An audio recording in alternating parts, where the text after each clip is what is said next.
Good morning to all of you. कैसे हैं आप सभी? उम्मीद करता हूं आप सभी स्वस्थ हैं, मस्त हैं और इंग्लिश सीखने में आजकल फिलहाल व्यस्त हैं। लैंग्वेज लर्निंग में हमने अपनी जर्नी को स्टार्ट कर दिया था। हम पार्ट्स ऑफ स्पीच तक पहुंच चुके थे। हम पिछली 2 क्लासेस में पार्ट्स ऑफ स्पीच को पढ़ते आ रहे हैं। जैसा कि आप सभी को पता है कि आज की क्लास स्टार्ट करने से पहले हम हमेशा से पिछली क्लास को रिवाइज करते हैं। आज भी हम ऐसा ही करते, लेकिन जो पार्ट्स ऑफ स्पीच हैं उनके फंक्शंस को हम और डिटेल में स्टडी करेंगे। डिटेल का मतलब यहाँ ये है कि 2 दिन से जो हम पार्ट्स ऑफ स्पीच को पढ़ रहे हैं, तो सबसे पहले हमने पार्ट्स ऑफ स्पीच का सिर्फ इंट्रोडक्शन समझा था कि एक्चुअल में पार्ट्स ऑफ स्पीच हैं क्या। फिर मैंने आपको इसका एक ब्रीफ इंट्रो दे दिया था कि ये पार्ट्स ऑफ स्पीच के नाम हैं और ये इनकी डेफिनेशंस हैं। फिर कल की क्लास में मैंने आपको थोड़ा सा और एक्सप्लेन किया था कुछ स्टेटमेंट्स के थ्रू कि पार्ट्स ऑफ स्पीच को कैसे कैटेगराइज्ड किया गया है, पार्ट्स ऑफ स्पीच को कैसे कैटेगराइज्ड किया गया है।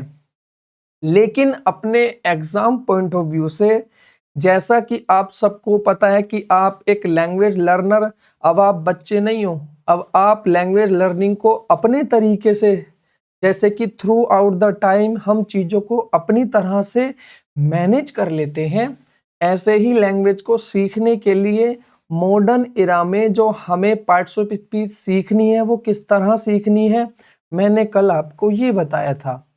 अब उसी सेशन को मैं थोड़ा सा और एक्सप्लेन करूंगा, क्योंकि before entering the language learning, actual language learning, ये सारी चीजें क्लियर होना जरूरी है।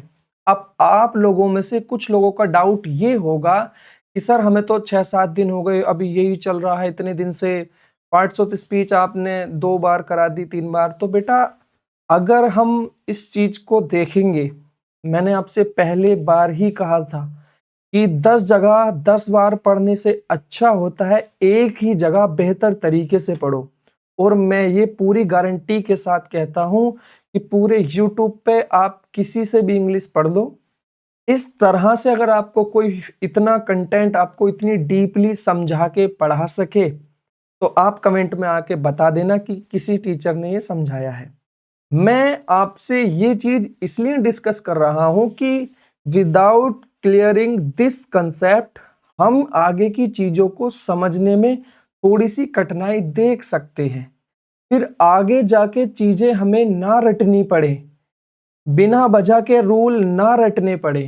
क्योंकि आज तक होता तो यही आ रहा है कि हमने लैंग्वेज जब सीखनी शुरू की, हमने रूल रटे, पता चला 2-3 महीने बाद रूल भूल गए तो इंग्लिश ही भूल गए।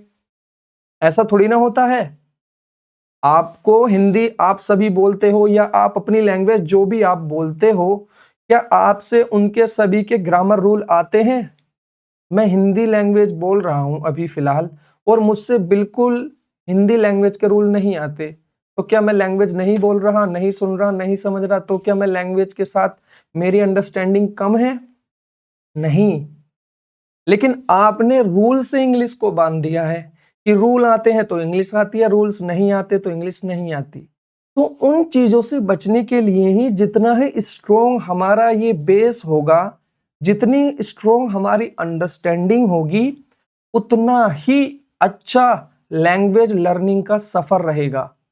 क्योंकि आपको जीवन में पहली और आखिरी बार ही यहां पढ़ना है बस। डेफिनेटली कहता हूं कि इसके बाद आप कहीं भी चले जाओगे, आपका खुद ही पढ़ने मन नहीं करेगा किसी और से, अगर आप इस सीरीज को पर्टिकुलरली फॉलो करते हो तो। अब हम बात करते हैं पार्ट्स ऑफ स्पीच के कैटेगराइजेशन की। तो हमने कैटेगराइज्ड किया था उसको 2 तरीके से।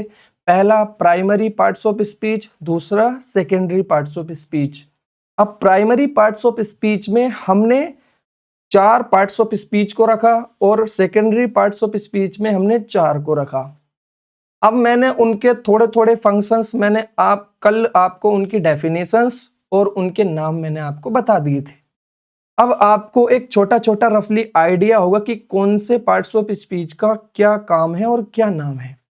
बट हम थोड़ा सा और एक सरसरी निगाह से डिटेल को देखेंगे। अभी पार्ट्स ऑफ स्पीच शुरू नहीं हुआ है बेटा। Before entering the main syllabus, entering करने से पहले यानी सिलेबस, मेन सिलेबस जो है उसमें जाने से पहले हमें ये सारी चीजें सीखना जरूरी है।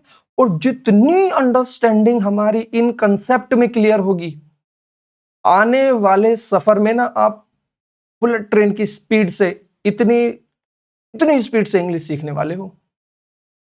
पेशेंस रखें, भरोसा रखें। हो सकता है कि मैं आपके लिए नया हूँ, नए लोगों पे और भरोसा करना और नए यूट्यूब चैनल पे एकदम से भरोसा करना थोड़ा सा कठिन होगा आपके लिए भी, बट एक बार करें, सारे डाउट्स आपके धीरे धीरे खत्म हो जाएंगे। किसी भी एग्जाम की आप तैयारी कर रहे हो, किसी भी एग्जाम के लिए आप इंग्लिश सीख रहे हो, आप जर्नल पर्पस के लिए इंग्लिश सीख रहे हो, अगर आप इंग्लिश सीखना चाहते हो, डेफिनेटली ये वीडियोस आपके लिए हैं। तो आइए शुरू करते हैं पार्ट्स ऑफ स्पीच को। फर्दर आगे हमें कैसे पढ़ना है, क्योंकि कल के सेशन को ही मैं आज कंटिन्यू करूंगा दोबारा से, क्योंकि एक बार मुझे ओवरव्यू देना था पार्ट्स ऑफ स्पीच का, लेकिन अब मैं एक्चुअल फंक्शन समझाऊंगा तुम्हें पार्ट्स ऑफ स्पीच के। ध्यान रखना, ये पार्ट्स ऑफ स्पीच अभी शुरू नहीं हुई है, सिर्फ मैं आपको फंक्शन समझा रहा हूं कि किस पार्ट्स ऑफ स्पीच का क्या फंक्शन है। ये जानकर, फंक्शन का मतलब कुछ लोगों को नहीं पता होगा। फंक्शन का मतलब होता है कि सेंटेंस के अंदर किन पार्ट्स ऑफ स्पीच का क्या काम है। जैसे इस दुनिया में सारे ही व्यक्ति एक है, लेकिन कोई बाल काटने का काम करता है, कोई फोन ठीक करने का काम करता है, कोई बैंक में काम करता है, कोई पुलिस में काम करता है, तो सबके काम अलग अलग हैं अपने अलग अलग जगहों पर। तो ऐसे ही सेंटेंस में कौन सी पार्ट्स ऑफ स्पीच का क्या काम है, ये हमें जानना है अब अच्छे से। अभी तक हमने पिछली क्लासेस में केवल ओवरव्यू लिया था। अब हम बढ़ते हैं नेक्स्ट फर्दर स्टडी पर, और वो फर्दर स्टडी क्या है, वो ये है कि वर्ब क्या होती है। सबसे पहले हम समझेंगे वर्ब को कि एक्चुअल में वर्ब क्या है। वर्ब क्या है हमने ये समझ लिया था पिछले उसमें, लेकिन वर्ब क्या है से यहां मतलब है कि वर्ब सेंटेंस में क्या रोल प्ले करती है, यानी सेंटेंस में इसका फंक्शन क्या है, सेंटेंस में इसका क्या यूज है, सेंटेंस में इसको किस लिए यूज किया जाता है, ये जानेंगे हम आज। अभी वर्ब हमने शुरू भी नहीं किया, बस मैं आपको इसका काम समझा रहा हूं कि सेंटेंस में जो वर्ब होती है, अगर सेंटेंस के अंदर हमने किसी पार्ट्स ऑफ स्पीच को या किसी वर्ड को वर्ब कहा है, तो इसका मतलब उसका फंक्शन डेफिनिट है कि वर्ब का ये काम है, तो 100% वर्ब यही काम करेगी। जैसे पुलिस का जो काम है वो पुलिस करेगी, जज का जो काम है वो जज करेंगे, बैंक वालों का जो काम है वो बैंक वाले करेंगे।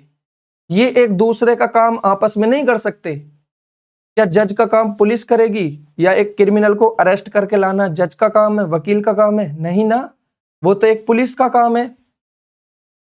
या फिर आपको पैसे विड्रॉ करने हैं, तो क्या आप अदालत में थोड़ी ना जाओगे, आप बैंक में जाओगे।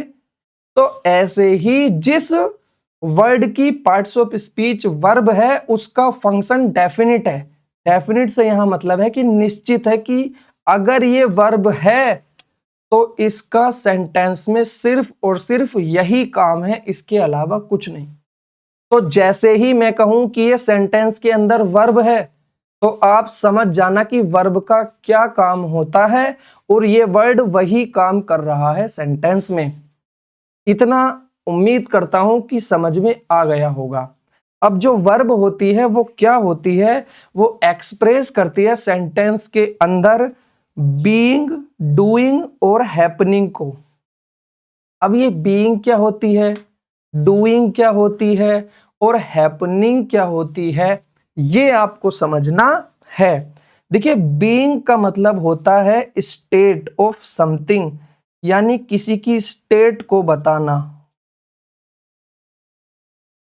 ठीक, डूइंग का मतलब होता है किसी एक्टिविटी को बताना या किसी एक्शन को बताना। अभी आप सुनते चले जाएं, अभी से कंफ्यूजन क्रिएट ना करें कि सर ये स्टेट क्या होती है, एक्शन क्या होती है। आपको पता है कि जब तक मैं आपको अच्छे से नहीं समझा दूंगा, मुझे खुद को ही सुकून नहीं मिलेगा। इसीलिए आप बेफिक्र रहें, मैं हर एक टर्म जो यहां लिख रहा हूं क्लियर करके ही क्लास कंप्लीट करूंगा। तो आपको बैठ के बस देखना है और अच्छे से सुनना है, क्योंकि जितने अच्छे से आप सुन लोगे उतने अच्छे से चीजों को समझ लोगे। ध्यान रखना, ठीक। अब जो ये हैपनिंग होती है, ये भी एक एक्टिविटी को, एक एक्शन को रेफर करती है, एक्सप्रेस करती है। तो इसका मतलब ये है कि जो हमारी वर्ब होती है वो एक्शन को या स्टेट को रेफर करती है, जिसे हम बीइंग, डूइंग और हैपनिंग कहते हैं। बीइंग का मतलब होता है कुछ होना, डूइंग का मतलब होता है कुछ करना, और हैपनिंग का मतलब होता है किसी चीज का अपने आप होना। जैसे हम खाना खाते हैं तो हम एक एक्टिविटी को परफॉर्म करते हैं। परफॉर्म करने का मतलब है हम खुद से करते हैं, हम खुद से दौड़ते हैं, खुद से खाना खाते हैं, हम रोते हैं, यानी हम जो एक्टिविटी खुद से करते हैं उसको हम बोलते हैं डूइंग। लेकिन जो एक्टिविटी हम खुद नहीं करते वो एक्टिविटी अपने आप हो जाती है। जैसे कि बारिश का होना, या कोई पृथ्वी पे ऐसा मनुष्य है जो बारिश कर रहा हो? है ऐसा? जैसे कोई व्यक्ति चल रहा है और वो गिर गया हो, तो वो तो ऑल ऑफ सडन अपने आप हुआ है ना, जैसे सूरज का निकलना। तो ये सारी चीजें हैपनिंग होती है। When something happens on their own, जब कोई चीज अपने आप हो जाती है तो हम उनको हैपनिंग बोलते हैं। लेकिन जब हम किसी चीज को परफॉर्म करते हैं हम उसको डूइंग बोलते हैं। अब ये बीइंग क्या होती है? तो बीइंग का मतलब होता है किसी की अपीयरेंस को बताना, किसी के एक तरीके से आप ये कह लीजिए कि वो किस स्टेट में है। जैसे मान लीजिए मैं आपसे गुस्सा हूं या आप किसी से गुस्सा हैं, आप अपने महिला मित्र से या पुरुष मित्र से किसी से गुस्सा हैं, तो आप जब उससे एंग्री हैं तो यहां पर आप ना कुछ कर रहे हैं, ना यहां पर आपको कुछ हो रहा है, या कुछ अपने आप थोड़ी ना हो रहा, नहीं आप कुछ कर रहे हो। तो यहां पर हम सिंपली एक स्टेट बता रहे हैं। स्टेट का मतलब होता है अवस्था, कि हमारी अवस्था है कि हम गुस्से में हैं। मान लीजिए हमसे किसी ने कुछ कहा, एक हमारे पास प्रपोजल रखा और हमने उसको एक्सेप्ट कर लिया, हम एग्री हैं उससे। एग्री मतलब सहमत हैं। तो यहां पर हम ना कुछ कर रहे हैं, ना हमें कुछ हो रहा है, यहां पर हम सिंपली अपनी अवस्था बता रहे हैं, स्टेट बता रहे हैं कि हम तुम्हारे साथ सहमत हैं। तो ऐसे वर्ड जो इस चीज को रेफर करे, किसी स्टेट को, ऐसे वर्ड जो किसी डूइंग को, किसी काम के होने को बताएं, और ऐसे वर्ड जो किसी काम के अपने आप होने को बताएं, वो वर्ब कहलाते हैं। अब जैसे ही सेंटेंस में मैं कहूं अब अगली क्लासेस में कि ये वर्ब है, तो वर्ब का मतलब होता है कि ये बीइंग, डूइंग या हैपनिंग बताएगा। यानी यह किसी काम का होना या अपने आप होना या किसी की स्टेट को बताएगा। इतना समझ में आया? अब आप कहोगे सर इतनी सारी चीजें हैं, हम कैसे याद करेंगे? फिर तो अभी तो आप कह रहे थे कि आपको कुछ याद करने की जरूरत नहीं है। तो हाँ, क्योंकि हम जब फर्दर क्लासेस में, आगे क्लासेस में इंग्लिश पढ़ेंगे, तो जब भी मैं वर्ब लिखूंगा तो वर्ब के लिखते ही ये मैं तीन बातें आपको खुद बताऊंगा कि वर्ब मतलब तीन चीजें बताएगी, या तो बीइंग या डूइंग या हैपनिंग। अब पहचानो ये यहां पर क्या कर रही है। तो जैसे ही आप इन चीजों को एक बार, दो बार, तीन बार, पूरे सिलेबस में एक दो तीन बार नहीं, 100 से 200 से 300 बार मैं आपको ये एक सिंगल स्टेटमेंट बता दूंगा, तो आप अगर खुद भी कोशिश करोगे ना कि मास्टर तुम सिखा लो, हम नहीं सीखेंगे इंग्लिश, तुम कितनी कोशिश कर लो, लेकिन अगर आपने गलती से ये लेक्चर्स पूरे देख लिए तो when you completing the lectures, जब आप सारे लेक्चर्स को कंप्लीट करोगे तो आप ये पाओगे कि आप खुद ब खुद लैंग्वेज के साथ एक बेहतर रिलेशन बना चुके हैं, एक बेहतर अंडरस्टैंडिंग बना चुके हैं। तो वर्ब का मतलब समझ लिया कि वर्ब का सेंटेंस में फंक्शन है बीइंग, डूइंग और हैपनिंग को बताना। आइए एग्जाम्पल के थ्रू समझते हैं चीजों को। अब ये क्या एग्जाम्पल हमारे सामने लिखे, जैसे मोहन एट द मैंगो। अब यहाँ मोहन जो है ये नाउन है। अब ये नाउन जो है इसने एक एक्टिविटी को परफॉर्म किया है, वर्ब यहाँ एट है, तो वर्ब मतलब बीइंग, डूइंग या हैपनिंग को बताएगी। यानी इस मोहन ने क्या किया है या तो ये बताएगी, या इस मोहन को क्या हुआ है ये बताएगी, या मोहन किस स्टेट में है ये बताएगी। अब आगे क्या लिखा है, मोहन एट द मैंगो, कि मोहन ने खा लिए हैं आम। तो मोहन ने एक एक्टिविटी परफॉर्म की, तो इसका मतलब ये हुआ कि यहाँ पर ये वर्ब हमारी डूइंग को एक्सप्रेस कर रही है, कि नाउन ने, सब्जेक्ट ने क्या काम किया है वो बता रही है। इतना समझ आया। उसके बाद मैंने दिखा मोहन फेल डाउन, कि मोहन नीचे गिर गया। अब यहाँ मोहन ने कुछ किया है, तो आपका जवाब होगा कि इस वर्ब के थ्रू हमें जो पता चल रहा है, मोहन ने यहाँ कुछ नहीं किया बल्कि उल्टा मोहन को हो गया, मोहन गिर गया। तो ये यहाँ पर हैपनिंग को बता रहा है। किसको बता रहा है, ये यहाँ हैपनिंग को बता रहा है।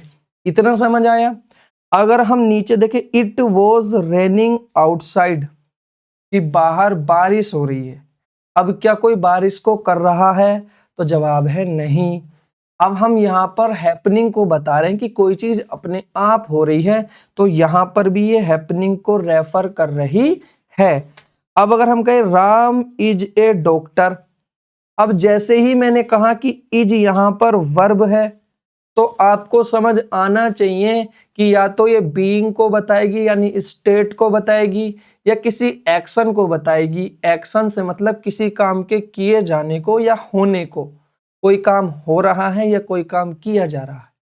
अब अगर हम देखें तो राम जो है ना कुछ यहाँ कर रहा है, ना राम को कुछ हुआ है।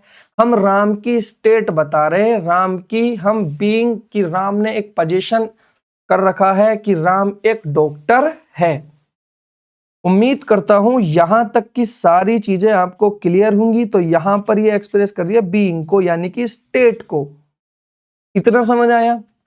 अब अगर मैं यहां बात करूं, राम कमल हैज एग्रीड। अब यहां ये एग्रीड जो है ये वर्ब है। अब आप बताओ, अगर ये वर्ब है तो ये क्या करेगी, इसके तीन फंक्शन होंगे। क्या क्या होंगे वो तीन फंक्शन, या तो किसी स्टेट को बताएगी, डूइंग को बताएगी, या फिर हैपनिंग को बताएगी। Very good. तो अब ये बताओ ये किस चीज को बता रही है, ये बता रही है किसी पर्सन की स्टेट को, कि कोई हमारे साथ एग्री है। इतना समझ आया। उसके बाद मैंने लिखा सीमा इज कुकिंग। जैसे मैंने कहा इज कुकिंग वर्ब है, तो आपके दिमाग में आना चाहिए कि नाम इसका वर्ब है, काम इसका क्या है। तो वर्ब का काम है बीइंग, डूइंग को एक्सप्रेस करना, बीइंग, डूइंग और हैपनिंग को बताना। तो यहाँ पर या तो कोई काम हो रहा होगा, या कोई काम किया जा रहा होगा, या किसी की स्टेट बता रही होगी ये वर्ब। अगर हम गौर से देखें तो ये किसी काम के होने को, किए जाने को बता रही है, कि जो सीमा है वो कुछ कर रही है। क्या कर रही है, फूड को कुक कर रही है। उम्मीद करता हूं यहां तक की सारी चीजें अभी आपको क्लियर होंगी। देखिए अभी आपको समझ नहीं आया तो कोई पार्ट्स ऑफ स्पीच अभी खत्म थोड़ी ना कर दिए मैंने, अभी तो ये ठीक से शुरू भी नहीं हुई। बस मैं आपको थोड़ा सा फर्दर आपको जानकारी दे रहा हूं पार्ट्स ऑफ स्पीच के बारे में, कि जो डिफरेंट पार्ट्स ऑफ स्पीच होती हैं उनके कुछ फिक्स फंक्शंस होते हैं सेंटेंस में। वो फंक्शंस हमें क्लियर होने चाहिए लैंग्वेज के मेन चैप्टर्स में जाने से पहले। तो मैंने आपको वो जो डेफिनेट फंक्शंस थे वो मैं एक एक करके क्लियर कर रहा हूं। बढ़ते हैं आगे, उम्मीद करता हूं यहां तक सारी चीजें क्लियर होंगी। अब देखिए, अगर हम बात करें अब नाउन की, तो नाउन का क्या फंक्शन होता है सेंटेंस में। तो अगर मैं नाउन के फंक्शन की बात करूं, तो नाउन जो सेंटेंस में यूज होता है, या तो वो सब्जेक्ट का काम करेगा, या ऑब्जेक्ट का काम करेगा, या फिर कॉम्प्लीमेंट का काम करेगा। तो जैसे ही मैंने बोला कि ये सेंटेंस में नाउन है, और आपके दिमाग में ये बात तुरंत आ जानी चाहिए कि अगर ये नाउन है, तो अगर ये नाउन होगा तो इसके 3 काम हैं। पहला, ये सब्जेक्ट होगा, ये ऑब्जेक्ट होगा, या ये कॉम्प्लीमेंट होगा। इतना समझ आया। जैसे ही मैंने सुना कि सेंटेंस में कोई वर्ड नाउन है, तो हमारे दिमाग में तुरंत आना चाहिए कि ये सेंटेंस में 3 तरह से फंक्शन करेगा, इसके 3 काम हैं। पहला काम है सेंटेंस का सब्जेक्ट बनना, दूसरा काम है सेंटेंस का ऑब्जेक्ट बनना, और तीसरा काम है कॉम्प्लीमेंट बनना। इतना समझ आया? उम्मीद करता हूं यहां तक ये बात समझ आ गई होगी। अब सब्जेक्ट क्या होता है ये आप सबने पढ़ लिया, कि जिसके बारे में हम सेंटेंस में बात करें वो सब्जेक्ट होता है। अब हमें ये पता चल गया कि जो नाउन होता है वो सब्जेक्ट बनेगा, और नाउन किसी पर्सन या थिंग को बताता है। इसका मतलब आप तुरंत समझ गए कि सेंटेंस में या तो किसी पर्सन या किसी थिंग के बारे में बात होती है हमेशा। इतना समझ आया? अभी आप बेसिक लेवल पर चीजों को समझते चलिए। अब अगर हम देखें तो ये मोहन है। अब मोहन यहां मैंने कहा किसी पर्सन का नाम है, किसी पर्सन का नाम है यानी किसी पर्सन को रेफर कर रहा है, तो ये नाउन है। तो ये नाउन है तो या तो सब्जेक्ट है, या फिर ऑब्जेक्ट है, या फिर कॉम्प्लीमेंट है। अब ये वर्ब से पहले यूज हुआ है, तो ऑब्वियसली ये सब्जेक्ट ही होगा। अब ये वर्ब है एट, तो वर्ब का मतलब मैंने क्या बताया था कि ये सेंटेंस में डूइंग को, हैपनिंग को एक्सप्रेस करेगी, यानी एक्शन को बताएगी। अब ये मोहन ने क्या एक्शन किया है, क्या काम किया है, वो बता रही है कि मोहन ने खाया है। अब क्या खाया है? अब जो खाया है वो भी नाउन है, किसी फ्रूट का नेम है। जैसे मैंने कहा मैंगो, तो इससे हमें एक फ्रूट का पता चला कि ये फ्रूट का नेम है। तो ये फ्रूट का नेम है, तो name of anything is called noun. इसका मतलब ये भी नाउन है। तो अब हमें कैसे डिफरेंशिएट करना पड़ेगा कि कौन सब्जेक्ट है और कौन ऑब्जेक्ट है। जो सब्जेक्ट जिसके बारे में हम बात करते हैं, तो यहां हम किसके बारे में बात कर रहे हैं? मोहन के बारे में। और जो सब्जेक्ट होती है वो ओल्ड इंफॉर्मेशन होती है, यानी हमने एक सब्जेक्ट पकड़ा, उसके बारे में हम फर्दर आगे समझाते हैं, डिटेल देते हैं उसके बारे में। प्रेडिकेट मैंने बताया था या नहीं? सब्जेक्ट एक ऐसा पार्ट होता है जिसके बारे में हम बात करते हैं। प्रेडिकेट वो पार्ट होता है, वो बात होती है जो हमने सब्जेक्ट के बारे में कही। इसका मतलब सब्जेक्ट पुरानी इंफॉर्मेशन है, हम उसके बारे में कुछ आगे बता रहे हैं। ऐसे ही मोहन तो समझ में आ गया, तो मोहन के बारे में बात चल रही है। क्या बात चल रही है? कि मोहन ने एट किया। क्या? तो ये रिप्लाई है क्या का। किसका? क्या, जिसे इंग्लिश में बोलेंगे हम व्हाट का रिप्लाई है। तो अब ये वर्ब के बाद लिखा है और ये व्हाट का रिप्लाई है, तो ये बन गया हमारा ऑब्जेक्ट। क्या बन गया? ये हमारा ऑब्जेक्ट। अब हम ऑब्जेक्ट किसे कहते हैं? सर इतना तो तुमने बता दिया कि ये वर्ब के बाद लिखा है, तो ये ऑब्जेक्ट हो गया। एक वर्ब से पहले लिखा है नाउन, तो वो सब्जेक्ट हो गया। हमेशा ध्यान रखना, ऑब्जेक्ट इज समवन और something that receives the effect of active voice verb. ठीक, या फिर आप ऐसे कह लीजिए, जो सब्जेक्ट ने एक्शन परफॉर्म किया है उसका इफेक्ट जो रिसीव करेगा उसको बोलते हैं ऑब्जेक्ट। अब ये रिसीव करना क्या होता है, इफेक्ट क्या होता है, ये समझ में नहीं आया होगा, ये थोड़ा सा ऊपर से निकल गया होगा। आइए इसको समझाता हूं मैं अच्छे से।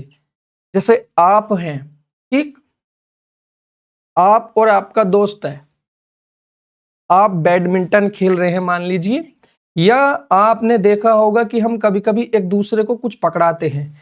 हम खेल रहे हैं, हमने जो बॉल, मान लीजिए जो बॉल फुटबॉल होती है, हम चारों आसपास बैठे, हमने फुटबॉल फेंकी, हमने उसको फेंका, हमने कोई एक्टिविटी करी, हमने फुटबॉल को फेंका।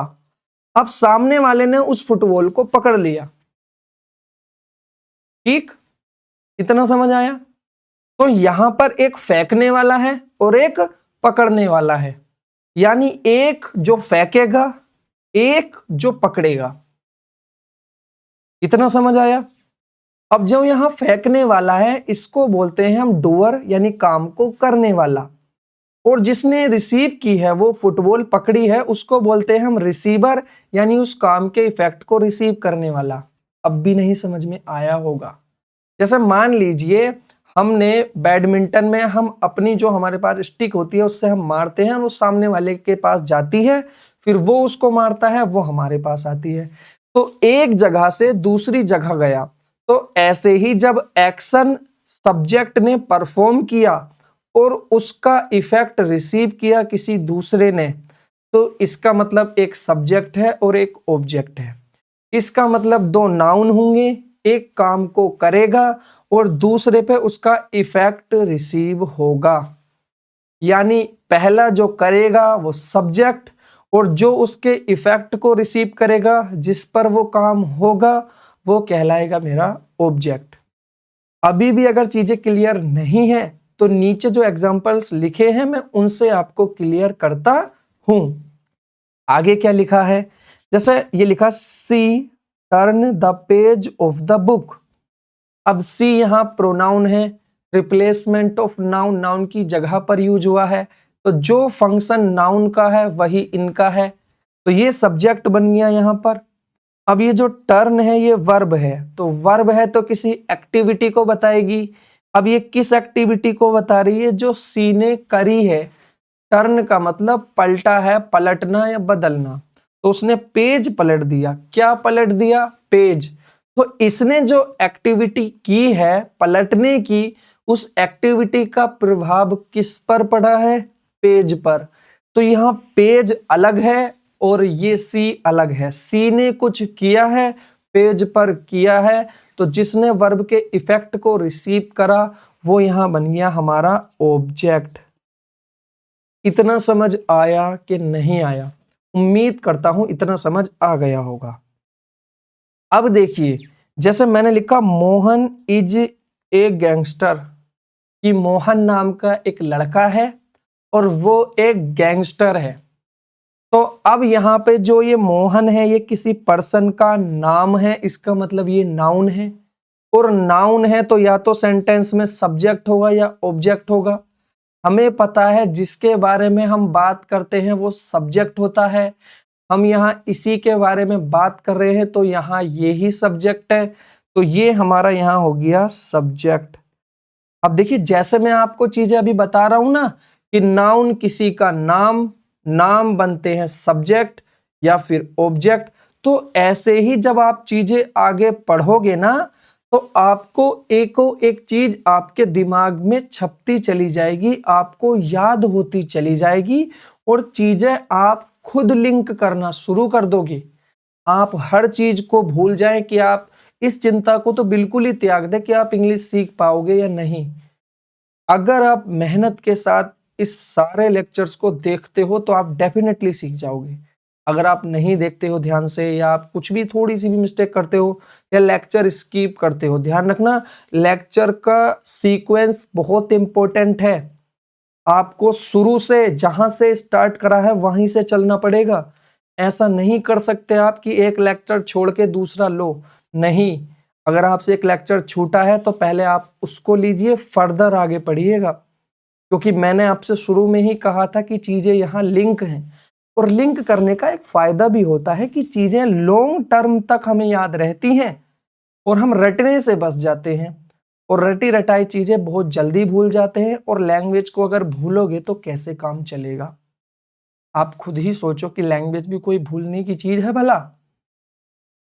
देखो, अच्छा एक हकीकत बात बताता हूँ, आज लोगों के लिए जो इंग्लिश लैंग्वेज है ना, ये 8वां अजूबा बनी रहती है। अगर ठीक ना पढ़े ठीक से तो, अगर प्रॉपर सीक्वेंस में, जिस सीक्वेंसेस में इंग्लिश को पढ़ना है, अगर उसमें नहीं पढ़ोगे ना, तो ये लोगों के लिए 8वां अजूबा है। सीख नहीं पाते सभी लोग इसको, और डिफिकल्ट भी लगती है लोगों को। और यही पर्पस, यही रीजन है कि लोग बस सीक्वेंस से नहीं पढ़ते चीजों को। और बहुत कम ही हैं टीचर्स में, चलो इस बारे में क्या ही बात करूं, जो इतना फर्दर डिटेल में समझाते हैं। बस अपना सुपरफिशियली सिलेबस कंप्लीट कराया, आपने सीखना है सीखो, नहीं सीखना है मत सीखो, आपको रटना है रटो, नहीं रटना है मत रटो, उन्हें कोई मतलब नहीं है।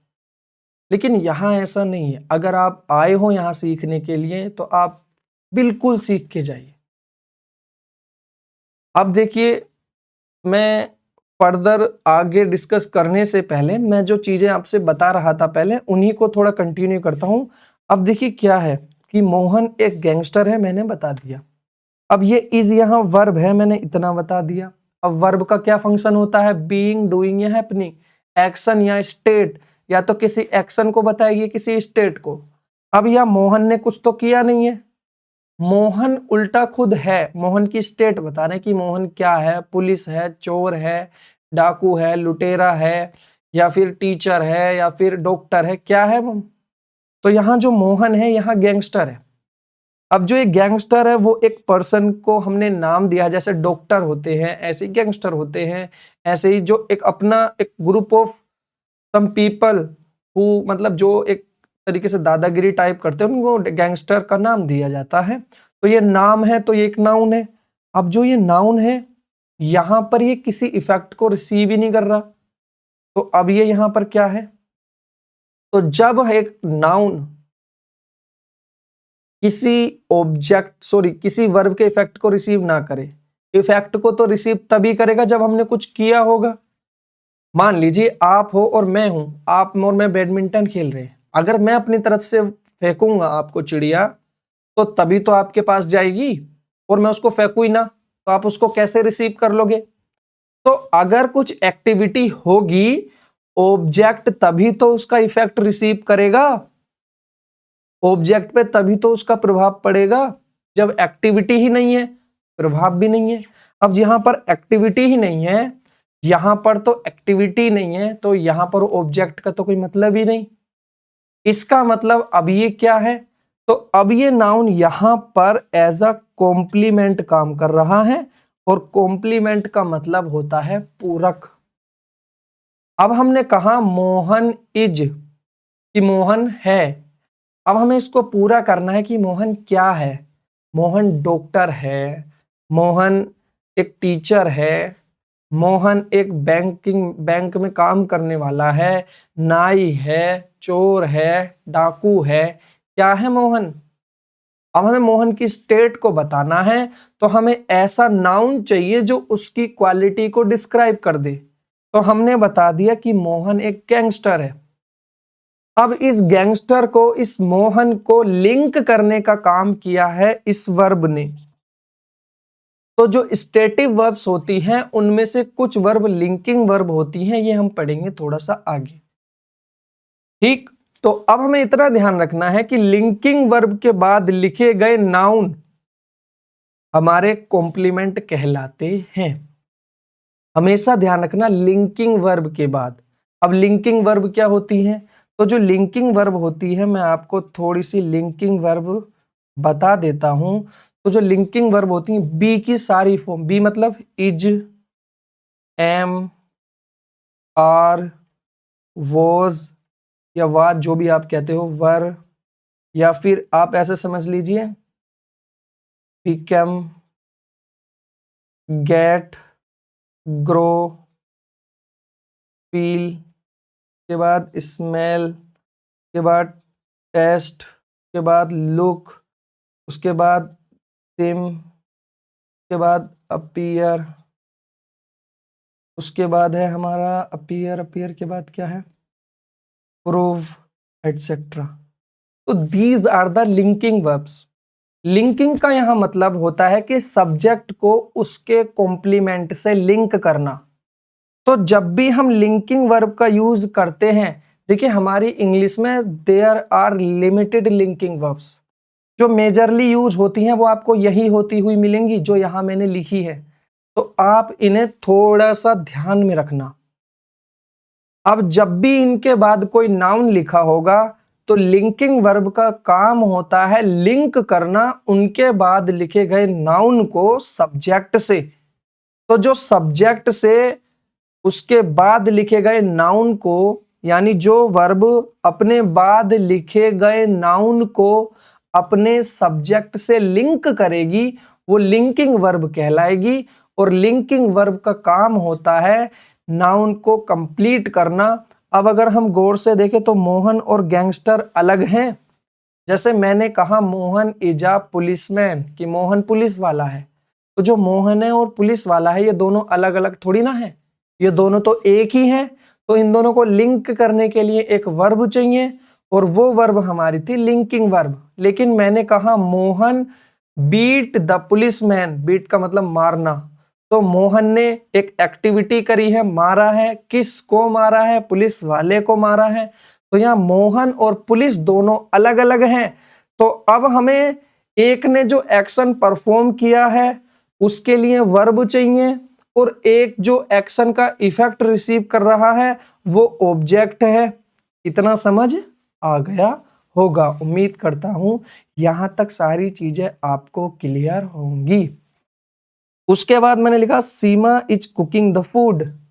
अब सीमा यहां कुक कर रही है। अब अगर हम देखें इज कुकिंग, तो कुक करना एक एक्टिविटी है। अब जो ये सीमा है ये एक एक्टिविटी कर रही है, नाउन है ये, और ये एक्टिविटी कर रही है तो वो वर्ब है। अब क्या एक्टिविटी कर रही है?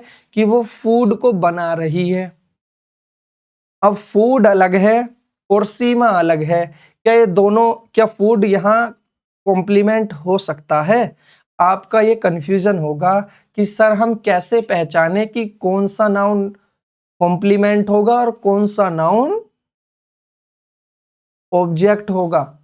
तो पहली पहचान, वर्ब एक्शन को परफॉर्म करेगी, एक्शन को बताएगी, किसी एक्टिविटी को बताएगी, और जो ऑब्जेक्ट होगा वो उस वर्ब के इफेक्ट को रिसीव करेगा। अगर हम कुछ पका रहे हैं तो पकाने के लिए भी तो कुछ चाहिए, तो वो अब हम पकाएंगे तो काटेंगे, छाटेंगे, गरम करेंगे, उसको तलेंगे, भूनेंगे, उसमें पानी डालेंगे। तो इसका मतलब हम फूड के साथ कुछ ना कुछ कर रहे हैं, फूड के कुछ ना कुछ उसका प्रभाव पड़ रहा है। तो एक्टिविटी का जो प्रभाव जिस पर पड़ता है वो हमारा ऑब्जेक्ट कहलाता है। दूसरा जो पहचानना है वो दूसरी पहचान ये है कि कौन कॉम्प्लीमेंट है और कौन ऑब्जेक्ट है। कि जो सब्जेक्ट और कॉम्प्लीमेंट होते हैं वो सेम होते हैं, दोनों एक होते हैं, ठीक। और जो सब्जेक्ट होते हैं वो ऑब्जेक्ट और सब्जेक्ट दोनों डिफरेंट डिफरेंट होते हैं। देखो यहां सीमा और फूड क्या कभी एक हो सकते हैं? नहीं ना। तो देखो अब ये कैसे कॉम्प्लीमेंट हो सकता है। उम्मीद करता हूं यहां तक सारी बातें आपको क्लियर होंगी। अब देखिए हम बात करते हैं, अब हमने ऑब्जेक्ट ऑब्जेक्ट ऑब्जेक्ट इतनी देर से ऑब्जेक्ट पढ़े जा रहे हैं। अब अगर हम गौर से देखें तो मोहन नाउन है, नाउन क्या काम करता है? सब्जेक्ट बनता है, जिसके बारे में बात करते हैं वो सब्जेक्ट होता है। तो यहाँ मोहन के बारे में बात कर रहे हैं, मोहन सब्जेक्ट है। एट वर्ब है, एक्टिविटी को रेफर कर रही है। तो एक्टिविटी मोहन ने करी है, खाया है, किसको खाया है? वट। तो ये वट का रिप्लाई आ गया मैंगो। अब ये मैंगो यहाँ ऑब्जेक्ट है, कितना समझ आया? अब मैंने लिखा सीता मेट द मैन। अब सीता नाम है, नाउन है, नाउन के बारे में हम बात कर रहे हैं तो इसका मतलब ये सब्जेक्ट है। अब इसने एक एक्टिविटी करी है कि वो मिली है जाकर, तो मिलना एक एक्टिविटी है तो ये वर्ब है। अब किससे मिली है? सीता और वो आदमी क्या कभी एक हो सकते हैं? एक का मतलब दोनों सिमिलर नहीं है। वो अलग है, वो अलग है। अब इसने एक्टिविटी करी है तो यहाँ whom का रिप्लाई, व्हाट या whom, whom मतलब होता है किससे या किसको, किससे या किसको, ठीक।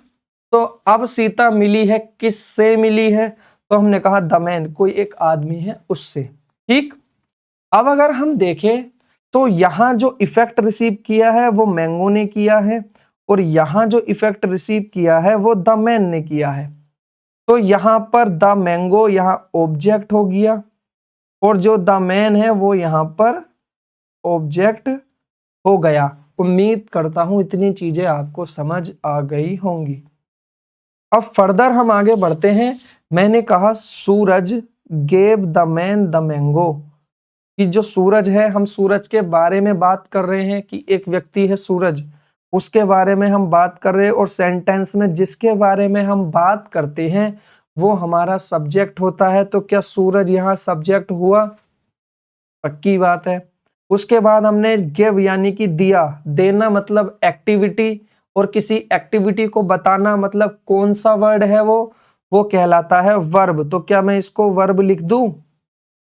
अब हमने कहा कि उसने दिया है, तो उसने क्या दिया है, तो ये हो गया व्हाट का रिप्लाई, जिसे हिंदी में बोलेंगे क्या। इतना समझ आया?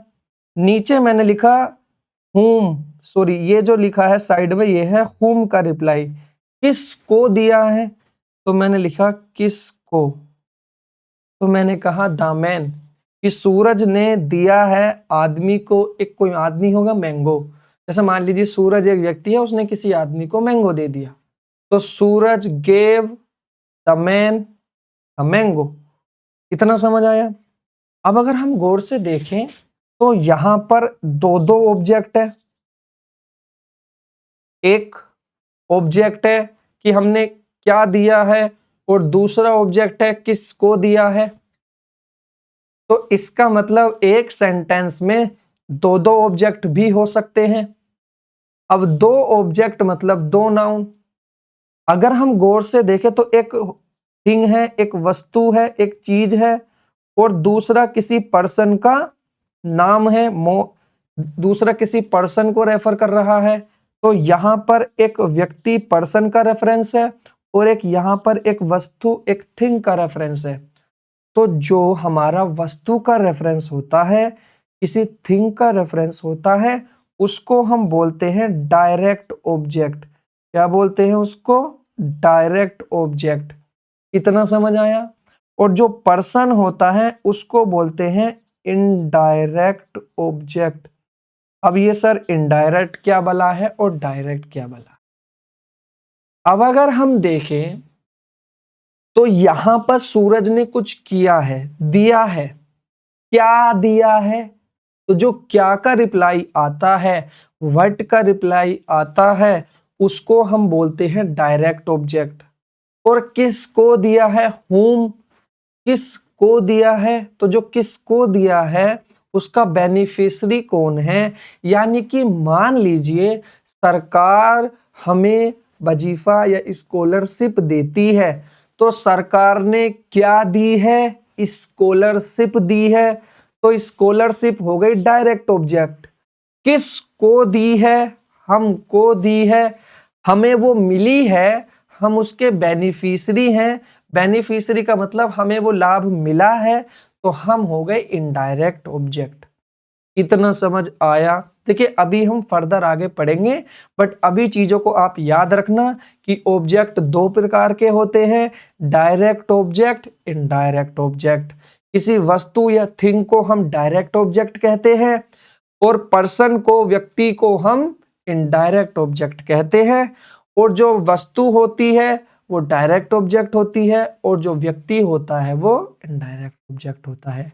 यहां तक चीजें समझ आ गई होंगी।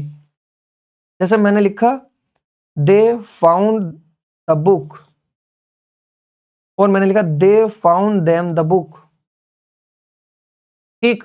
अब देखिए आपने इस सेंटेंस में कंफ्यूजन होगा जो फिफ्थ है, लेकिन आपने ये सुना होगा they found the book for them. आपने ये तो सुना होगा कि उन्होंने फाउंड मतलब ढूंढ के दी है या ढूंढी है, बुक फॉर देम, उनके लिए। अब अगर हम देखें तो इस सेंटेंस के मीनिंग में और इस सेंटेंस के मीनिंग में कोई भी परिवर्तन नहीं है, कोई भी एक सिंगल परिवर्तन नहीं है, दोनों का मीनिंग सेम है। बस डिफरेंस क्या है? डिफरेंस है स्ट्रक्चर का, कि हमने यहां डायरेक्ट ऑब्जेक्ट को पहले लिख दिया है और इनडायरेक्ट ऑब्जेक्ट को हमने बाद में लिखा है। और जब हम डायरेक्ट को पहले लिखते हैं, इनडायरेक्ट को बाद में लिखते हैं, तो हम उससे पहले टू या फोर प्रीपोजिशन यूज करते हैं। जैसे हम कहते हैं गिव इट टू मी, इसे मुझे दे दो। तो कोई चीज है, दे दो मुझे, किसको? मुझे। कोई चीज है, उसको मुझको दे दो। गिव इट टू मी, तो इसको मुझे दे दो, टू मी। अगर हम डायरेक्ट ऑब्जेक्ट को, उस चीज को पहले लिख रहे हैं, तो हमें अपना जो हम एक इनडायरेक्ट ऑब्जेक्ट को लिख रहे हैं मी को, उससे पहले हमें टू प्रीपोजिशन लगानी पड़ेगी। लेकिन अगर हम दूसरे स्ट्रक्चर में कहेंगे तो हम कहेंगे गिव मी इट। ठीक, इतना समझ आया? उम्मीद करता हूं यहां तक चीजें आपको क्लियर होंगी। अब कहोगे सर आप हमें ये क्यों पढ़ा रहे हो, क्या ही यूज है इसका? देखिए, जब हम बात करते हैं ना एक्टिव से पैसिव में चेंज करने की, तो 100% हर एग्जाम में, अगर मैं बात करूं, अभी दिल्ली पुलिस हेड कांस्टेबल का एग्जाम हुआ है, अभी 6 जनवरी से लेकर के 12 जनवरी तक वो एग्जाम्स चले हैं, शायद 7 जनवरी से 12 तक, सॉरी। हर एक शिफ्ट में अगर आप पूछोगे ना, तो डायरेक्ट ऑब्जेक्ट और इनडायरेक्ट ऑब्जेक्ट दोनों दिए हैं। और अब जब हम एक्टिव से पैसिव चेंज करते हैं इस सेंटेंस का, तो इसके दो एक्टिव बनते हैं, एक्टिव से पैसिव बनते हैं। पहला डायरेक्ट ऑब्जेक्ट से और दूसरा इनडायरेक्ट ऑब्जेक्ट से। इसीलिए इस कंसेप्ट को समझना जरूरी है कि डायरेक्ट ऑब्जेक्ट क्या होता है और इनडायरेक्ट ऑब्जेक्ट क्या होता है। मेरा यहां पर्पस है आपको इंग्लिश सिखाना फॉर योर एग्जाम, कि आप एग्जाम में अच्छा स्कोर कर सके। देखिए, चीजें कठिन होती हैं, माननी पड़ेंगी आपको। आप जब छोटे थे तो आपके लिए 2 + 2 = 4 था, ये भी कठिन था। आप इसको भी पता कैसे जोड़ते? जैसे मान लीजिए मैंने ये तो इसको ही मान लीजिए, आप 1 2 3 4 इस तरीके से। जैसे आपको अगर मैंने दी 5 + 6, बताओ ये कितने होते? तो जब आप छोटे होगे तो आप इतने से सवाल को भी कैसे सोल्व करते होगे? अभी आप किसी अपने छोटे भाई बहन को देखना, या आपके ताऊ चाचा या जो भी आसपास छोटे बच्चे हों, उनको ये सवाल देना, आप 5 + 6 कितना होता? तो वो पता कैसे सोल्व करेंगे?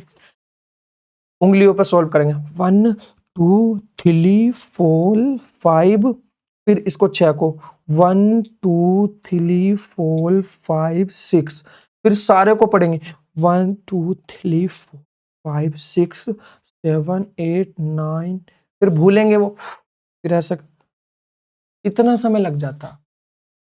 बट जब हम एक बार ये चीजों को सीख गए, तो जब हम इन चीजों से निकल कर आ गए, तो क्या ये आज बच्चों वाली लगती हैं या नहीं?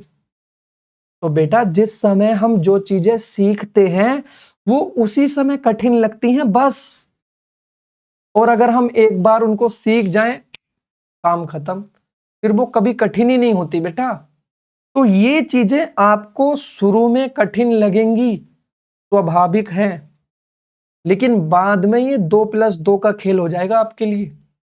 और मैं डेफिनेटली कहता हूं कि आप फिर अगर खुद भी चाहो ना, जैसे आप ये खुद भी चाहो भूलना कि 2 + 2 4 होते हैं, आप नहीं भूल पाओगे। मैं जब भी तो कह रहा हूं कि आप कितनी भी कोशिश कर लो कि हम नहीं सीखेंगे, नहीं सीखेंगे, बट अगर आप देखोगे तो सीखोगे, 100% ये दावा है। ऐसे ही जब हम बात करें 2 + 2 की, तो क्या आप इसको कभी भूल सकते हो? वो अलग बात है कि मेमोरी लॉस हो जाए या चोट लग जाए। कुछ बच्चे होंगे जो मन में सोच रहे हैं सर हमारी चोट लग गई, तो भाई ये सारी चीजें कंसीडर ना करते हुए हम एक वेल एस्टेब्लिश्ड कंडीशन को लेते हैं। अब देखिए, तो मजाक का पार्ट था, अब चलते हैं हम आगे। अब हम आगे चलते हैं, तो अब हम स्ट्रक्चर को आइडेंटिफाई कर लें कि चीजें किस स्ट्रक्चर में चलती हैं। तो अब हम वर्ब को समझेंगे और वर्ब के टाइप को समझेंगे। तो जो वर्ब होती हैं वो दो प्रकार की होती है, सॉरी तीन प्रकार से, हम तीन टाइप इसके समझेंगे अभी। पहला ट्रांजिटिव, दूसरा इंट्रांजिटिव और तीसरा लिंकिंग वर्ब। ट्रांजिटिव वर्ब क्या होती हैं? जिनके ऑब्जेक्ट होते हैं, तो दीज हैव द ऑब्जेक्ट, कि इनके ऑब्जेक्ट्स होते हैं, यानी जिन वर्ब के बाद ऑब्जेक्ट लिखे हों उन वर्ब को आज से बोलना शुरू करो ट्रांजिटिव वर्ब। कौन सी वर्ब? Transitive verb. अगर किसी वर्ब का ऑब्जेक्ट उसके साथ लिखा है तो इसका मतलब वो ट्रांजिटिव वर्ब है। अगर हम पिछले पेज पे जाएं तो यहाँ क्या ए ट्रांजिटिव वर्ब है? तो जवाब होगा हाँ, क्योंकि इसका ऑब्जेक्ट क्या है? The mango. इतना समझ आया? तो जिन वर्ब के बाद ऑब्जेक्ट लिखा जाता है उनको बोलते हैं ट्रांजिटिव वर्ब, और जिनके बाद ऑब्जेक्ट नहीं लिखा जाता उनको बोलते हैं हम इंट्रांजिटिव वर्ब। इतना समझ आया? अगर बाद में ऑब्जेक्ट लिखा है तो ट्रांजिटिव, नहीं लिखा है तो इंट्रांजिटिव। अब तीसरी कैटेगरी मैंने आपसे और इंट्रोड्यूस की थी, इन्हें मैंने कहा था लिंकिंग वर्ब। और जो लिंकिंग वर्ब होती हैं हमारे एग्जाम पॉइंट ऑफ व्यू से, या जो हम अपनी लैंग्वेज में यूज करते हैं डेली वाली में, वो थोड़ी लिमिटेड ही है, और वो हम याद कर लें, वो हम समझ लें तो हमारे लिए बहुत आसानी होगी। तो हमने वो पढ़ी थी बी की सारी फॉर्म, इज, एम, आर और बाकी सब। तो यहां तक उम्मीद करता हूं चीजें समझ आ गई होंगी। तो देखिए, transitive verb have objects, intransitive verb don't have objects. इतना मैंने आपको समझा दिया था। अब अगर हम बात करें ऑब्जेक्ट्स की, तो मैंने आपको ऑब्जेक्ट बताए थे दो तरह के। पहले ऑब्जेक्ट होते हैं डायरेक्ट ऑब्जेक्ट, दूसरे ऑब्जेक्ट होते हैं इनडायरेक्ट ऑब्जेक्ट। अभी आप बिल्कुल टेंशन न लें, कैसे इतनी चीजें याद होंगी, एक क्लास में इतना सारा दे दिया। आप बस डेफिनेटली बैठ के देखो। After some time you will realize that you learn everything and you remember everything that you learn from the class। कि जो भी आपने क्लास से सीखा है, जो भी क्लास में पढ़ा है, वो आपको सब याद है। लेकिन तब तक के लिए आप पेशेंस बनाए रखो। मैं आपको थ्रू आउट द सिलेबस सब कुछ याद करा दूंगा इन द क्लास, डेफिनेटली। ये आपसे प्रोमिस, पक्का वादा, कुछ भी करवा लो। तो हमें पता है ऑब्जेक्ट होते हैं दो प्रकार के, पहला डायरेक्ट ऑब्जेक्ट, दूसरा इनडायरेक्ट ऑब्जेक्ट। ऑब्जेक्ट कितने प्रकार के होते हैं? बोलो मेरे साथ। Direct object, indirect object, direct object, indirect object, direct object, indirect object. Direct object किसको बोलते हैं और इनडायरेक्ट ऑब्जेक्ट किसको बोलते हैं? तो मैंने आपको बताया था जो डायरेक्ट ऑब्जेक्ट होते हैं वो कोई थिंग होती है और वो व्हाट का रिप्लाई होती है। व्हाट मतलब क्या का रिप्लाई, ठीक। और वो कोई थिंग होती है, कोई वस्तु होती है, कुछ समथिंग होती है, ठीक। अगर हम बात करें इनडायरेक्ट ऑब्जेक्ट, तो वो हुम के रिप्लाई होते हैं, यानी हुम का जवाब होते हैं। हुम को हिंदी बोलेंगे क्या, सॉरी, किसको, और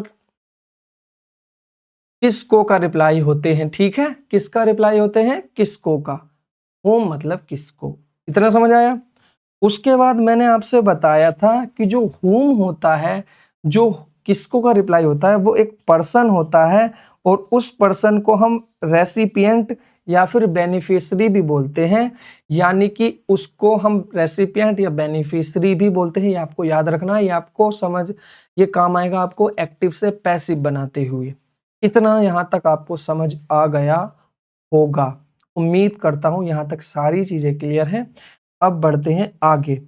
अब मैंने बताया था कि जो हमारी वर्ब होती हैं जिसके बाद हमारा वर्ब का ऑब्जेक्ट लिखा होता है, या तो ट्रांजिटिव या फिर इंट्रांजिटिव वर्ब होंगी, लेकिन वो डायरेक्ट ऑब्जेक्ट उनके साथ होगा अगर ऑब्जेक्ट लिखा जाता है, या फिर इनडायरेक्ट होगा। अब ऐसी वर्ब जिनके बाद एक ऑब्जेक्ट लिखा हो, वो डायरेक्ट हो या इनडायरेक्ट हो, उनको हम बोलते हैं मोनो ट्रांजिटिव वर्ब। और ऐसी ट्रांजिटिव वर्ब जिनके बाद दोनों हो, डायरेक्ट भी और इनडायरेक्ट भी, तो उन वर्ब्स को बोलते हैं हम डाई ट्रांजिटिव वर्ब। तो ट्रांजिटिव वर्ब भी दो प्रकार की होती हैं, पहली मोनो ट्रांजिटिव, दूसरी डाई ट्रांजिटिव। पहली मोनो ट्रांजिटिव, दूसरी डाई ट्रांजिटिव। मोनो ट्रांजिटिव मतलब एक ऑब्जेक्ट, डाई ट्रांजिटिव मतलब दो ऑब्जेक्ट। मोनो ट्रांजिटिव मतलब एक ऑब्जेक्ट, डाई ट्रांजिटिव मतलब दो ऑब्जेक्ट। उम्मीद करता हूं यहां तक भी चीजें क्लियर होंगी। बढ़ते हैं आगे। आगे मैंने आपको क्या बताया था, तो जो मैंने आगे आपको मैं अब फर्दर बताना चाहता हूं वो ये है कि लिंकिंग वर्ब्स कौन कौन सी होती हैं। मैंने आपको लिंकिंग वर्ब्स लिखवा भी दी थी। अब मैं आपको फर्दर बताता हूं कि जो is, am, are, was, were, be, become, get, go, grow, feel हो गए, smell, taste, look, seem, appear, stay, turn, remain, और ये सारी। और ये आपको ध्यान रखनी है, हो सके तो बस इनको समझने की कोशिश कीजिए और थोड़ा सा याद रखिएगा, क्योंकि these are the only linking verbs that are used in our English language for daily purposes। ठीक, अब ये हमारे काम आएंगी और हमें पता है लिंकिंग वर्ब का काम होता है सब्जेक्ट को उसके कॉम्प्लीमेंट से लिंक करना। इतना समझ आया कि लिंकिंग वर्ब का क्या काम होता है। तो अभी तक हमने पढ़ लिया वर्ब के बारे में, नाउन के बारे में। वर्ब क्या होती है? वर्ब किसी एक्शन को, किसी स्टेट को बताती है। वर्ब हमारी तीन तरह की अभी हमने पढ़ी है, पहली ट्रांजिटिव, दूसरी इंट्रांजिटिव और तीसरी लिंकिंग। ट्रांजिटिव मतलब जिनके ऑब्जेक्ट होते हैं, इंट्रांजिटिव मतलब जिनके ऑब्जेक्ट नहीं होते, लिंकिंग वर्ब मतलब जिनके कॉम्प्लीमेंट होते हैं। अब जो ऑब्जेक्ट होते हैं वो दो प्रकार के होते हैं, पहला डायरेक्ट और दूसरा इनडायरेक्ट। अब जिस वर्ब के साथ एक ऑब्जेक्ट लिखा हो उसको मोनोट्रांजिटिव बोलते हैं, और जिस वर्ब के साथ दोनों ऑब्जेक्ट लिखे हो उसको डाई ट्रांजिटिव बोलते हैं। इतना आपको समझ आ गया होगा। These are the most important things of this class. अगर आपने ये क्लास को समझ लिया तो 100% अब आपको कोई इंग्लिश सीखने से नहीं रोक सकता, आप खुद भी नहीं रोक सकते, क्योंकि जिसने ये समझ लिया ना तो उसने बेसिक बिल्डिंग ब्लॉक समझ लिए कि हाँ अब हमारे लिए सारी चीजें आसान हैं। उम्मीद करता हूं यहां तक की सारी चीजें आपके समझ आ गई होंगी। आज का लेक्चर थोड़ा सा कठिन रहेगा, आप इसको दोबारा से एक बार जरूर देखना थोड़ी देर के बाद या एक दिन बाद, क्योंकि ये चीज आपके लिए मोस्ट इम्पोर्टेंट है। अगर मैं कहूँ सबसे ज्यादा मोस्ट इम्पोर्टेंट क्लास अगर कोई है तो वो आज की ही है, क्योंकि ये आपको थ्रू आउट द सिलेबस आपको मदद करेगी। आगे बढ़ते हैं। जो अब हमने नेक्स्ट पार्ट्स ऑफ स्पीच पढ़ना है वो पढ़ना है एडजेक्टिव के बारे में। एडजेक्टिव्स क्या होते हैं? तो मैंने बताया था कि these are the description of nouns, जो नाउन को डिस्क्राइब करने का काम करेंगे, उसके बारे में डिटेल देने का काम करेंगे, उनको हम एडजेक्टिव बोलेंगे। अब ये कैसे डिटेल देते हैं आइए समझते हैं। तो जो ये डिटेल देते हैं, जैसे मैंने बोला अलबेला एक पर्सन का नाम है, एक नाउन है, और नाउन है तो या तो सेंटेंस में सब्जेक्ट, ऑब्जेक्ट या कॉम्प्लीमेंट। अब ये वर्ब से पहले लिखा है तो ये हमारा अभी फिलहाल सब्जेक्ट है। इज यहाँ वर्ब है, वर्ब है तो यहाँ बीइंग, डूइंग या हैपनिंग को बताएगी। अब हमने पढ़ा था इज लिंकिंग वर्ब होती है, इसका मतलब जो आगे लिखा है ये इसका कॉम्प्लीमेंट लिखा है 100%। जो राम है और जो ये गुड बॉय है दोनों एक ही है। अगर हम देखें जो ये बॉय है, कि राम एक लड़का है, ठीक है, सॉरी अलबेला एक लड़का है। अब जो ये अलबेला एक लड़का है, अब ये कैसा है? अच्छा है, बुरा है, मोटा है, पतला है, काला है, गोरा है, या फिर नटखट है, शैतान है, कैसा है? तो हमने बता दिया यहाँ की ये गुड बॉय है। अब जो ये गुड है यहाँ पर ये एडजेक्टिव है जो हमें इस नाउन के बारे में डिटेल दे रहा। इतना समझ आया? अगर हम नीचे वाले सेंटेंस में देखें तो यहाँ द बॉय नाउन है, किसी लड़के को बोलते हैं हम द बॉय, बॉय बोलते हैं, उसके पहले हमने द आर्टिकल लगा दिया। तो यहाँ ये नाउन है, इसके बारे में यहाँ बात चल रही है, तो यहाँ ये सब्जेक्ट हो गया। अब ये इज लिंकिंग वर्ब है, और लिंकिंग वर्ब का काम होता है सब्जेक्ट को उसके कॉम्प्लीमेंट से लिंक करना। इसका मतलब यहाँ जो ये एडजेक्टिव है गुड, यहाँ पर ये कॉम्प्लीमेंट बन गया। तो हम बता रहे हैं द बॉय इज गुड, कि वो लड़का अच्छा है। तो जब हमने एडजेक्टिव को एज अ कॉम्प्लीमेंट यूज किया, और अगर हम देखें जो सेंटेंस का एक पार्ट है सब्जेक्ट और जो दूसरा बचा वाला पार्ट है वो प्रेडिकेट है, तो जब हम इसको लिंकिंग वर्ब के बाद लिखते हैं एडजेक्टिव को, तो ये फंक्शन करता है प्रेडिकेटिवली। कैसे फंक्शन करता है? प्रेडिकेटिवली। और अगर ये किसी नाउन से पहले लिखा है, जैसे यहां पर लिखा है बॉय से पहले गुड, तो इसको बोलते हैं एट्रीब्यूटिवली। अभी आपको दो चीजें याद रखनी है बस, सिंपल सी। आज एडजेक्टिव को पढ़ाने का मतलब यही था कि आपको दो चीजें बताऊं। नाउन पढ़ाने का मतलब था कि आपको तीन चीजें बताऊं। नाउन सब्जेक्ट होगा, ऑब्जेक्ट होगा, कॉम्प्लीमेंट होगा। इतना तो समझ आ गया होगा।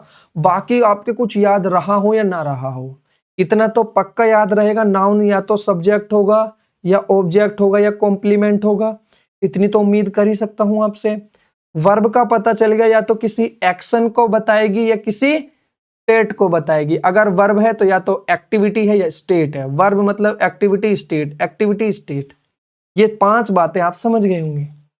अगर मैं एडजेक्टिव की बात करूं तो एडजेक्टिव को समझ लेना कि अगर नाउन से पहले एडजेक्टिव लिखा है तो उसको बोलते हैं एट्रीब्यूटिवली यूज्ड एडजेक्टिव। अगर वो लिंकिंग वर्ब के बाद लिखा है तो उसको बोलते हैं प्रीडिकेटिवली यूज्ड एडजेक्टिव। अब समझते हैं आगे।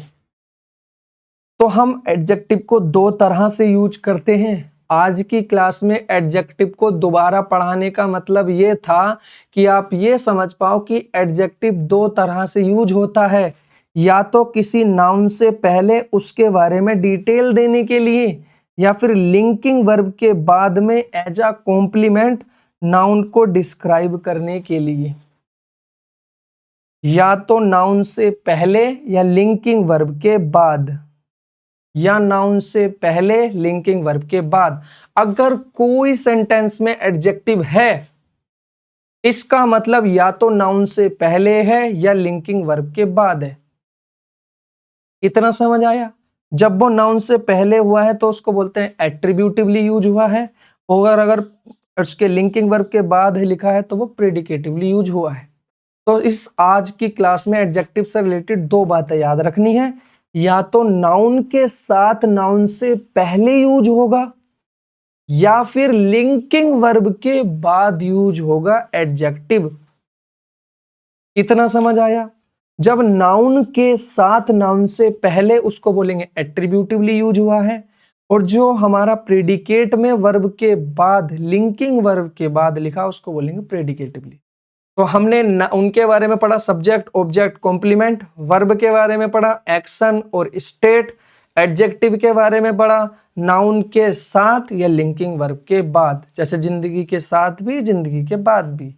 ऐसे ही नाउन के साथ भी, लिंकिंग वर्ब के बाद भी। दो तरह से यूज होगा, नाउन के साथ भी, लिंकिंग वर्ब के बाद भी। उम्मीद करता हूं ये सारी चीजें आपको समझ आ गई होंगी। उसके बाद हम पढ़ते हैं एडवर्ब को, कि जो ये होती है एडवर्ब, ये क्या होती है। तो एडवर्ब डिस्क्रिप्शन होती है वर्ब का, एडजेक्टिव्स का और एडवर्ब्स का। इतना हमने कल की क्लास में पढ़ा था।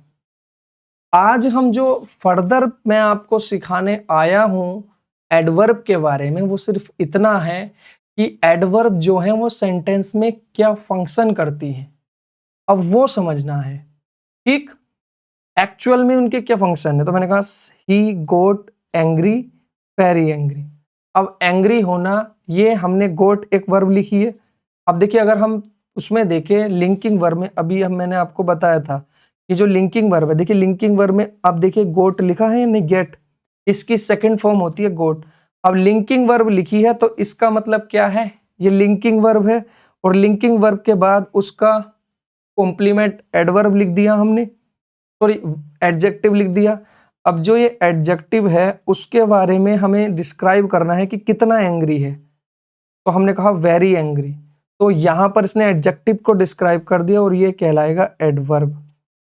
अभी चीजें नहीं समझ में आएंगी, आगे चैप्टर्स में आएंगी, बट मैं आपको समझाना चाहता हूँ कि यहाँ एडवर्ब पढ़ाने का क्या मकसद था। अब मैंने कहा राम एक पर्सन का नाम है, नाउन है, नाउन सब्जेक्ट होता है, वर्ब से पहले आया है तो ये डेफिनेटली सब्जेक्ट है। वर्ब है, किसी एक्टिविटी को बता रही है, वेट करने को बता रही है। अब कैसे वेट कर रहा है राम, तो हमने बताया कि वो पीसफुली यानी बड़ी शांति के साथ, तो ये हाउ का रिप्लाई है कि कैसे वेट हो रहा है, कैसे। तो किसको इसने डिस्क्राइब किया है इस पीसफुली ने, इस वेट को, वर्ब को। अगर मैं बात करूं कहां पे, देयर मतलब वहां पे, तो ये वेयर का रिप्लाई है कि कहां पर, किस प्लेस पर। तो इसने भी वेटिंग, अगर इंतजार कर रहा है तो कहां कर रहा है, कि वहां पर कर रहा है, तो इसने वर्ब को डिस्क्राइब करा है। उम्मीद करता हूं इतनी सारी चीजें समझ आ गई होंगी। अब जैसे यू है, टॉक लाउडली, कि आप बातें कर रहे हो तेजी से, कैसे कर रहे हो, तेजी से, कितनी तेजी से, बहुत तेजी से। तो इस टू एडवर्ब ने इस दूसरी एडवर्ब को यहां डिस्क्राइब कर दिया। इस एडवर्ब को हम टॉकिंग के लिए यूज करें कि कैसे बात कर रहे हो, तेजी से, कितनी तेजी से बात कर रहे हो, टू बहुत लाउडली, तो हमने दोबारा से एडवर्ब लिख दी। तो यहां एक एडवर्ब ने दूसरी एडवर्ब को डिस्क्राइब कर दिया। ये मैंने आपको इसकी डेफिनेशन कर दी डिकोड, ठीक, कि नाउन ने यहां एडजेक्टिव को डिस्क्राइब कर दिया, सॉरी एडवर्ब ने यहां एडजेक्टिव को डिस्क्राइब करा, यहां वर्ब को और यहां एडवर्ब को, ठीक। उम्मीद करता हूं यहां तक बातें समझ आ गई होंगी। लेकिन अगर हम गौर से देखें तो कोई हाउ का रिप्लाई है, कोई वेयर का रिप्लाई है, कोई डिग्री का रिप्लाई है। तो अब हम समझेंगे कि जो एडवर्ब होती हैं वो क्या होती है। तो जो सेंटेंस में एडवर्ब होती हैं वो व्हेन, वेयर, व्हाई और हाउ का रिप्लाई होती है। यानी कि एक्टिविटी कहां पे हुई है, when, where, why, how. When मतलब कहां, यानी किसी प्लेस को बताएगी, तो हम इसको बोलते हैं एडवर्ब ऑफ प्लेस। तो जो एडवर्ब ऑफ प्लेस होती हैं वो व्हेन का रिप्लाई होती है, sorry adverb of time, sorry my mistake, adverb of time. जो भी व्हेन का रिप्लाई होती है, व्हेन का मतलब होता है कब, तो एडवर्ब ऑफ टाइम कहलाती है व्हेन का रिप्लाई। तो ये होंगी एडवर्ब ऑफ टाइम। इतना समझ आया। उसके बाद मैंने लिखा एडवर्ब ऑफ प्लेस, वेयर कहां पर। तो एडवर्ब ऑफ टाइम होती है, सॉरी एडवर्ब ऑफ प्लेस होती है वेयर का रिप्लाई, PLACE प्लेस, ठीक। ऐसी एडवर्ब ऑफ रीजन, कि कोई काम क्यों किया जा रहा है, किस पर्पज से किया जा रहा है, इसको डिफाइन करने के लिए जो भी एडवर्ब यूज होती है वो एडवर्ब व्हाई का रिप्लाई होती है, और एडवर्ब ऑफ मैनर हाउ का रिप्लाई होती है। आप कहोगे सर ये हमारी समझ में नहीं आ रहा। अभी मैंने आपको बताया था कि जो एडवर्ब होती हैं वो किसी एक्शन के बारे में, वर्ब के बारे में डिटेल देती है। अब कोई एक्टिविटी हो रही है, मतलब कोई एक्शन हो रहा है। वर्ब का मतलब इतना तो आपको पता है कि वर्ब मतलब एक्टिविटी, वर्ब मतलब एक्टिविटी, वर्ब मतलब किसी काम का होना या किया जाना।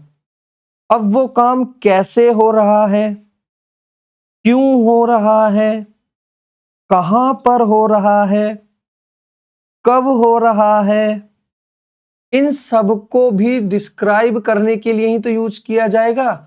और ये सारे डिस्क्राइब करेंगे किसको, वर्ब को।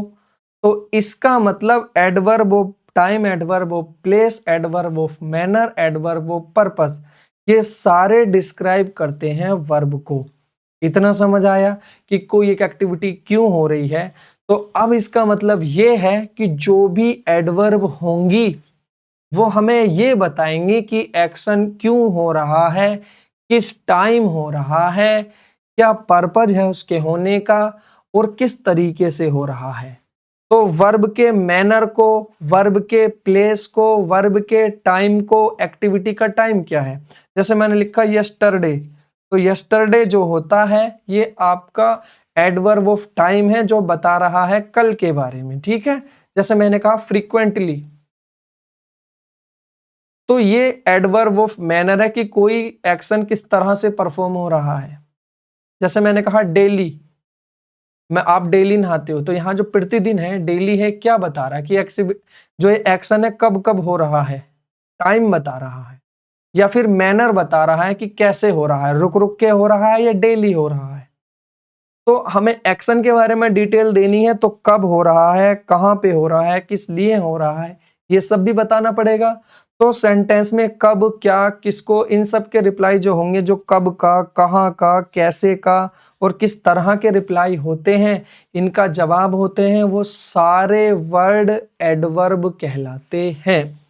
उम्मीद करता हूं यहां तक आपको चीजें समझ आ गई होंगी। व्हेन जो होती है वो एडवर्ब ऑफ टाइम्स होती है, व्हेन का रिप्लाई, यानी सेंटेंस में वो वर्ड जो कब का रिप्लाई है कि कोई एक्टिविटी कब हो रही है, वो एडवर्ब ऑफ टाइम है, यानी वो एडवर्ब टाइम को बताते हैं। और सेंटेंस में वेयर का रिप्लाई मतलब एडवर्ब ऑफ प्लेस, कि एक्शन जो है वो कहाँ हो रहा है। जैसे अभी आप कहोगे मेरा समझ में नहीं आ रहा, जैसे अगर मैं देखूं तो यहां मैं कह रहा हूं वेटिंग, हाउ, कैसे वेट कर रहे हैं, वो गुस्से में वेट कर रहे हैं या बिल्कुल शांति से बैठ कर वेट कर रहे हैं। हाउ का रिप्लाई क्या है कि पीसफुली। देखो यहां पर हाउ का रिप्लाई आ गया, तो इसका मतलब यह है कि एक्शन कैसे हो रहा है, हाउ, तो हाउ के रिप्लाई हो गया एडवर्ब। वेयर, प्लेस क्या है एक्शन का, कि कोई एक्टिविटी तो हो रही है, वेट तो कर रहे हैं, कहां पर कर रहे हैं, तो उसके लिए भी हमने एडवर्ब लिखा देयर, यानी वहां पर। तो अभी आपको याद रखना व्हेन, वेयर, व्हाई, हाउ के रिप्लाई जो भी होते हैं वो हमारे एडवर्ब्स होते हैं। अब हमें यह समझना है कि जो एडवर्ब ऑफ टाइम होते हैं वो व्हेन का रिप्लाई होते हैं, जो एडवर्ब ऑफ प्लेस होते हैं वो वेयर का रिप्लाई होते हैं, जो एडवर्ब ऑफ रीजन या पर्पस होते हैं वो व्हाई का रिप्लाई होते हैं, और जो एडवर्ब ऑफ मैनर होते हैं वो हाउ का रिप्लाई होते हैं। उम्मीद करता हूं यहां तक की सारी चीजें आपको क्लियर होंगी। अब देखिए जो मैंने आपको यहां तक पढ़ाया है मैं उसको एक बार तेजी से क्विकली रिवाइज करा देता हूं। आज की हमने क्लास में सीखा है प्राइमरी पार्ट्स ऑफ स्पीच के एक्चुअल फंक्शन और उनकी पहचान, आइडेंटिटी। नाउन की पहचान है कि वो सब्जेक्ट, ऑब्जेक्ट या कॉम्प्लीमेंट की तरह सेंटेंस में यूज होगा, सब्जेक्ट होगा, ऑब्जेक्ट होगा या कॉम्प्लीमेंट होगा। वर्ब या तो स्टेट को बताएगी, स्टेट को या फिर एक्शन को, ठीक। एडजेक्टिव या तो नाउन के साथ होगा या लिंकिंग वर्ब के बाद होगा, ठीक। एडवर्ब जो होते हैं वो सेंटेंस में वो वर्ड होते हैं जो ये बताते हैं एक्शन कब हुआ है, एक्शन कैसे हुआ है, एक्शन किस लिए हुआ है, एक्शन का मैनर क्या था, इन सब को बताने वाले वर्ड हमारे कहलाते हैं एडवर्ब, जिन्हें हम व्हेन, वेयर, व्हाई, हाउ का रिप्लाई भी कहते हैं, यानी कब, कहां, कैसे, क्यों, इन सब के रिप्लाई एडवर्ब होते हैं। कब के रिप्लाई एडवर्ब ऑफ टाइम होते हैं क्योंकि वो एक्शन के टाइम को बताएंगे। क्यों के रिप्लाई एडवर्ब ऑफ रीजन होते हैं, एक्टिविटी किस लिए हो रही है उसका रीजन क्या है वो बताएंगे। हाउ यानी कैसे, उसका तरीका क्या है, क्या मैनर है, उसको बताएंगे एडवर्ब ऑफ मैनर यानी कैसे के रिप्लाई, ठीक। उम्मीद करता हूं यहां तक की सारी चीजें आपको क्लियर होंगी। अब this are the exercise and you have to solve it. आपको इसे सोल्व करना है। इसको कैसे सोल्व करना है कि identify parts of speech and function of all words in the following sentence. आपको यहां पर हर एक वर्ड का पार्ट्स ऑफ स्पीच बताना है, क्योंकि मैंने आपको इतनी अंडरस्टैंडिंग दे दी है कि आप पार्ट्स ऑफ स्पीच को समझ पाओ और देख के पहचान पाओ। उम्मीद करता हूं कि आप सारे पार्ट्स ऑफ स्पीच को पहचान लोगे। अब आपको कैसे पहचानना है कि पहले आपको पहचानना है कि इसका क्या नाम है, तो ये प्रोनाउन है। अब प्रोनाउन नाउन की जगह पर यूज होते हैं, तो जब नाउन एडजेक्टिव बनेगा तो नाउन सब्जेक्ट बनता है तो ये भी सब्जेक्ट, ऑब्जेक्ट या कॉम्प्लीमेंट होगा। अब आगे जो वेलकम्ड है ये वर्ब है, ये एक्टिविटी है कि हमने वेलकम किया। अब ये एक्टिविटी से पहले यूज हो रहा है, यानी उन्होंने वेलकम किया, तो इन्होंने कुछ किया है, इनके बारे में हम बात करें तो ये हमारे सब्जेक्ट हो गए। ठीक, इन्होंने कुछ एक्शन परफॉर्म किया है तो ये वेलकम वर्ब हो गई। और जो इन्होंने एक्शन किया है उसका इफेक्ट इन पर पड़ा है, जो गेस्ट हैं, तो ये गेस्ट हमारे यहाँ पर इस वर्ब के ऑब्जेक्ट हो गए। तो यहाँ आपको बताना है ढूंढकर कि सब्जेक्ट क्या है पहले में, वर्ब क्या है पहले में, ऑब्जेक्ट क्या है। ठीक, अगर कहीं कॉम्प्लीमेंट है तो उस कॉम्प्लीमेंट को भी बताना है, अगर कहीं लिंकिंग वर्ब है तो लिंकिंग वर्ब को भी बताना है, कहीं ट्रांजिटिव है कहीं इंट्रांजिटिव है। ये सारी चीजें जो मैंने आज की क्लास में आपको बताई थी, आपको इस एक्सरसाइज के थ्रू सोल्व करनी है। कोशिश करें चीजों को समझने की, समझ में नहीं आती है दोबारा क्लास को देखें, फिर से सोल्व करें, तरीका यही काम आएगा। लैंग्वेज लर्न करनी है एक बेहतर तरीके से।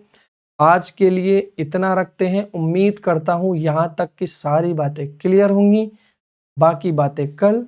बाय बाय, टेक केयर, ख्याल रखना, दुआओं में याद रखना, मिलते हैं नेक्स्ट क्लास में।